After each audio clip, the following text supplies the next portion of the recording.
In this video, I'll guide you through how to receive money on Wise. Whether someone is paying you from overseas or you just want a simple way to get money into your Wise account, I'll walk you through the full process step by step so you know exactly what to do and what to share with the person sending you money.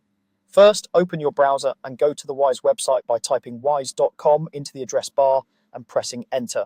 You can do this on a computer or on your phone, whichever you prefer. If you already have a Wise account, go ahead and sign in with your usual details.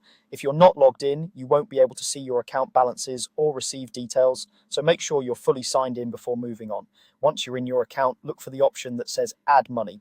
This is usually near your balance or on the main dashboard. Even though you're receiving money from someone else, Wise uses this same Add Money flow to show you the bank details that your sender will need. So go ahead and click on Add Money to start.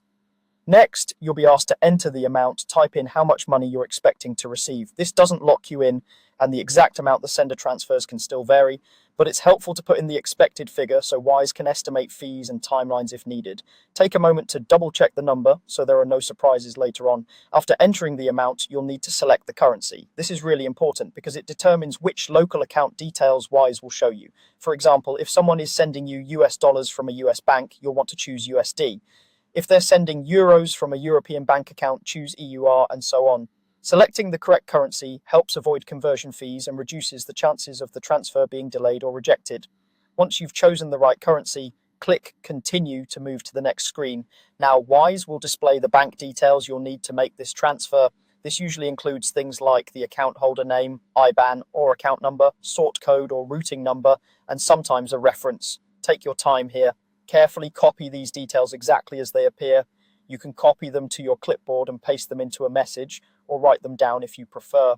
These are the details you'll share with the person who is sending you money, or that you'll use yourself if you're making a transfer from your own bank account into Wise. Make sure everything is accurate before you pass the information on. A small mistake in an account number or reference can cause delays or even send the money to the wrong place, so it's worth double checking. Once the transfer has been initiated from the sending bank, come back to this Wise screen and click I've made my bank transfer. This tells Wise to start looking for the incoming payment and link it to your account when it arrives. At this point, all you need to do is wait for the money to show up in your Wise balance. Depending on the currency and the sending bank, this can take anywhere from a few minutes to a few business days. And that's all there is to it. You've now seen how to receive money on Wise, from opening the website all the way through to confirming that the bank transfer has been made.